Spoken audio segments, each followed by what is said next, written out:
Thank you so much. I wish I was there. I've had the opportunity to visit Tallinn a few times, and it's always just been one of my favorite spots. So I really do wish I was there with you all. But thank you, Loomis, for having me and everyone there. I hope everyone's doing well. So I'm just going to share my presentation and start from there. All right. For free futures, here's what's next. So in this presentation, what I'm going to do is really just give a brief background on the fur trade, and so you can see really what the reason why we focus on that, and then I'll go into really some of the history of what brought us where we are today, and really where do we go next. And so the fur trade. I don't have to convince anyone there. I'm sure that there's no way to humanely source fur. This is a fox that has been bred to have so much skin. They call it monster foxes, and is bred in Finland. As you can see, it's almost unrecognizable to what a fox would look like in the wild. But every year we still see over 100 million animals raised and killed for the fur trade. The vast majority, we say 85 to 90, but I would say it's upwards towards 95% now, are going to be raised in really fur factory farms. So very large farms that house thousands and thousands of animals. And then mink are killed by gassing. And a problem with that is they're semi-aquatic. So they can hold their breath for a very long time. So if you gas them, it's extremely cruel. And then foxes and raccoon dogs are anally electrocuted, and they do that just to preserve the pelt and to keep costs low. The other smaller percentage of where fur comes from is trapped.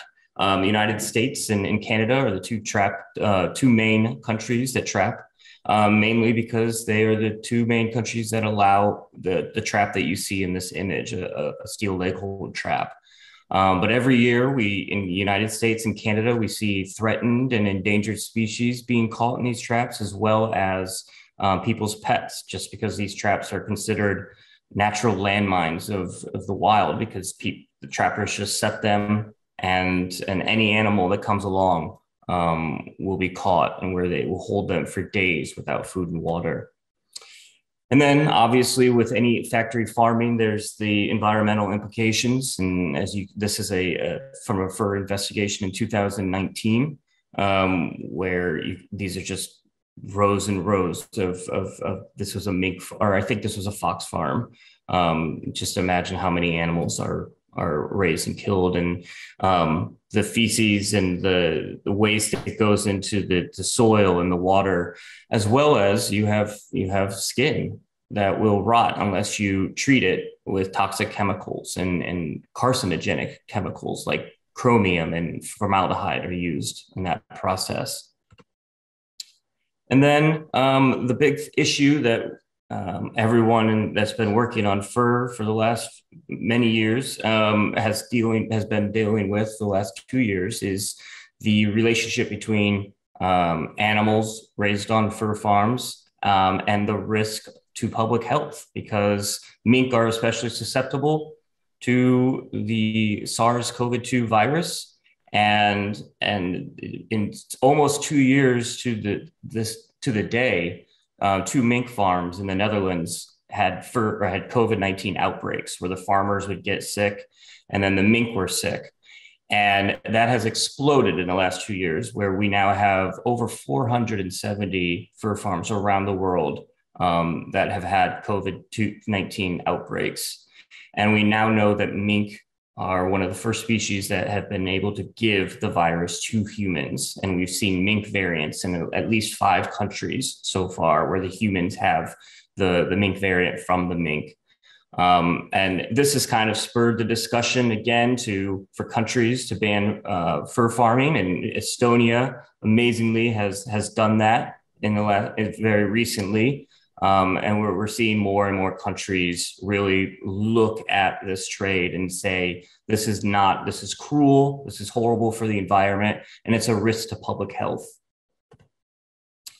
Now, the Humane Society of the United States and Humane Society International, we really do, and so many other organizations try to shine a spotlight on this trade and really show why industry is cruel and that it continues to be cruel. This isn't investigations that are from 2005 or before that. These are recent investigations where we go into the countries. China's the biggest producer of fur, so it's important to show what that industry looks like. Finland is always considered a country that has really top animal welfare standards, and so it's important to show that that doesn't exist when you put undomesticated animals in a cage. And then we recently worked with Born Free USA to do a trapping investigation to highlight the cruelty in that part of the fur trade as well. So going back to the anti-fur movement of the 80s and 90s, there was really this uptick in provocative ads. We saw billboards, we saw activists taking over runways, and celebrities were starting to get involved, and the idea of activists throwing paint was prevalent, and we did see this dip.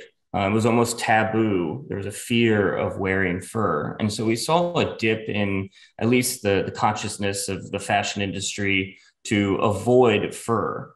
But what ended up happening was around the early 2000s and China's economic prosperity and their desire for luxury goods, we started seeing that demand increase. And so we started seeing it come back in fashion as well.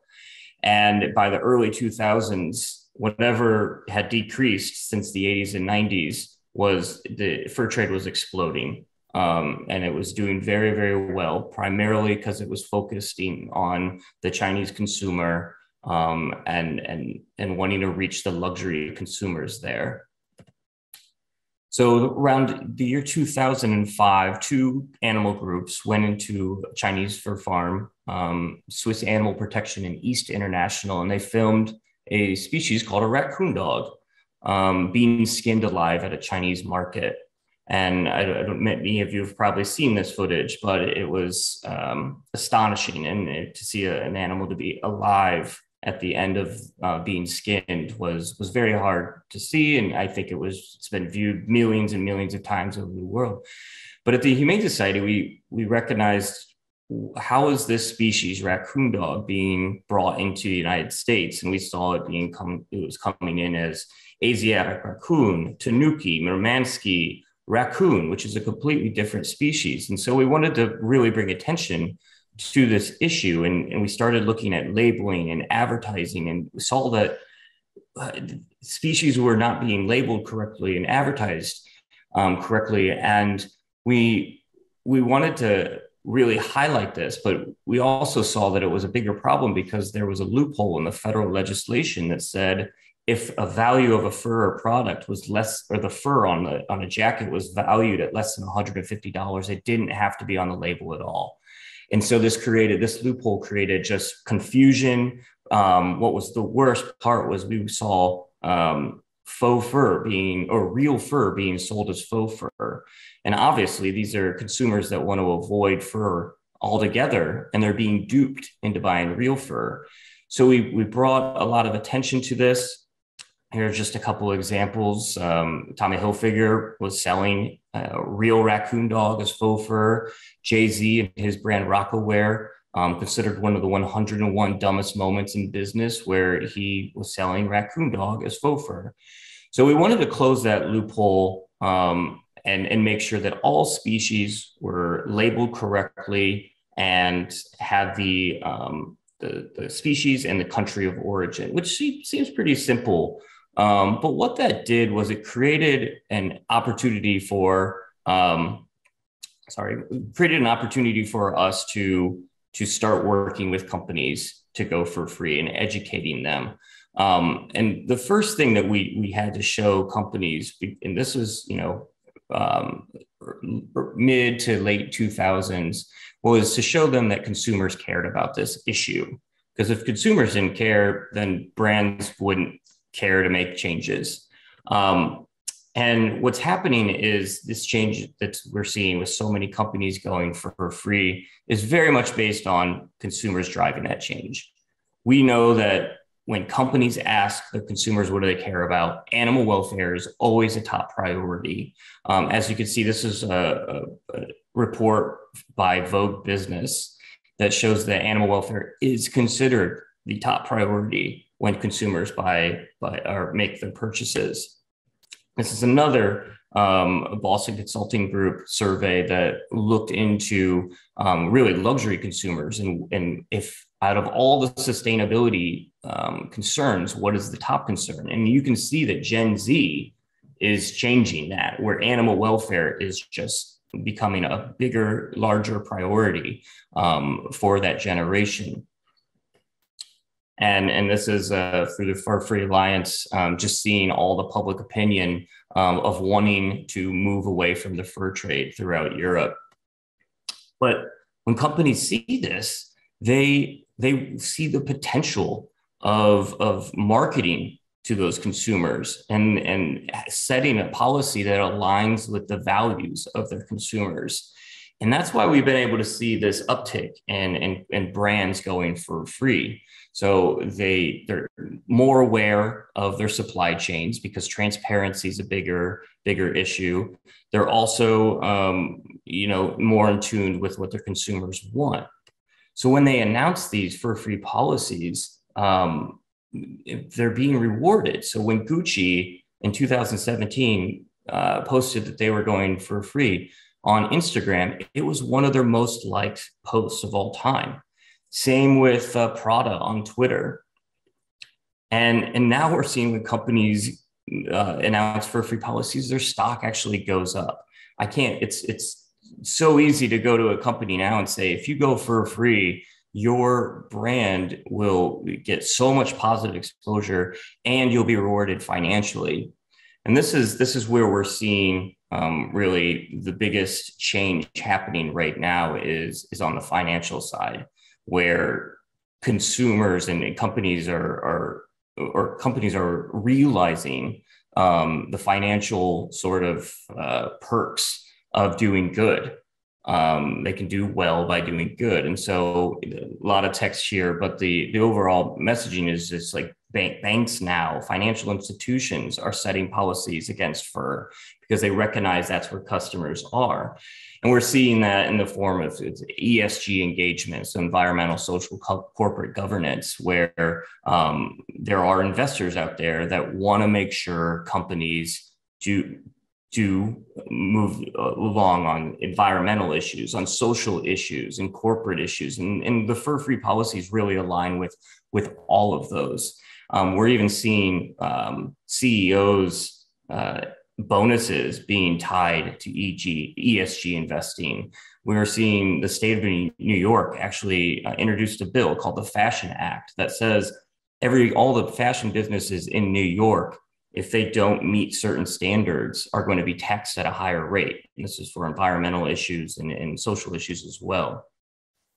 And what this is doing, companies going for free, this is driving innovation, where we now have, most people remember the old faux fur where it was plastic based, but because of these companies going for free and really putting investment in the innovation, we're seeing alternatives just get better and better. Cobra fur, which is what Stella McCartney uses, is actually bio-based. A high percentage of it's bio-based at least, and made from corn. So it actually, and they're trying to increase the amount of plant-based option in all these materials because they know that that's really the route forward, because they know consumers not only care about animal welfare, but they care about the environment as well.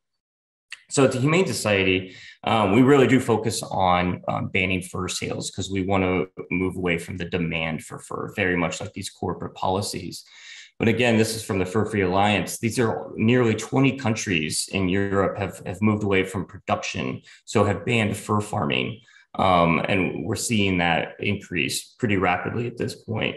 To the point where there's even going to be a citizens' initiative to really perhaps ban fur farming throughout the EU.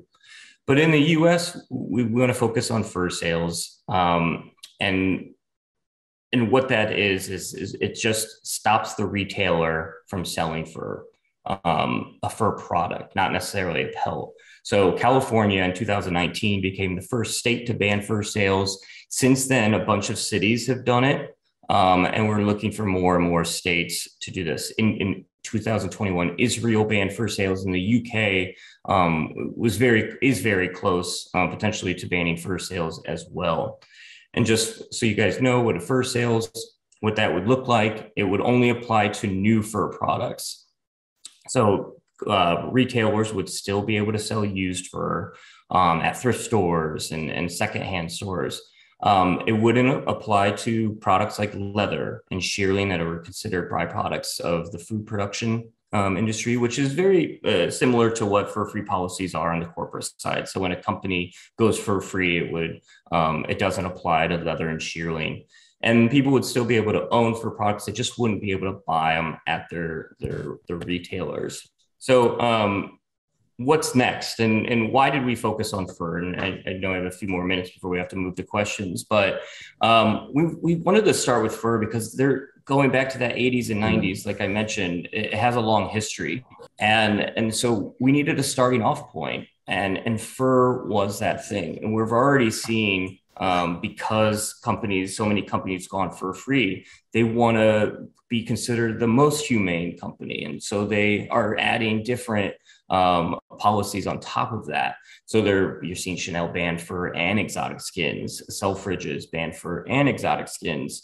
And we're seeing companies now not only just ban some of these products considered from wild animals like exotic skins and fur, but they're investing heavily in material innovation. And this is where I could speak for another 20 minutes just on material innovation, because this is what I think is going to change the game for animals used in fashion. This is on the left is an Hermes bag that will be coming out with mushroom leather. The whole bag won't be mushroom leather, so don't go out and buy it if you're vegan, but parts of it will be, and which is a really important step for a brand like Hermes. And then there's grape leather. We're seeing biosilk. LVMH just announced that they're looking to grow fur in labs, and we're seeing that on the leather side as well. So this is where this ESG and consumer is driving this change and really wanting to buy some of these materials that aren't bad for the environment and don't have that risk of being associated with cruelty. So it's really an exciting time to be following fashion. I would recommend just being engaged with your brands and being engaged with the products that are coming out, and supporting them when it's something that aligns with your values. And the idea, one thing that I didn't mention was this just idea of what luxury has changed in a very short amount of time, where it's now about who's being the most sustainable, who's being the most innovative. And that's where we are today. So thank you. I'm excited for questions. I'm going to stop sharing this.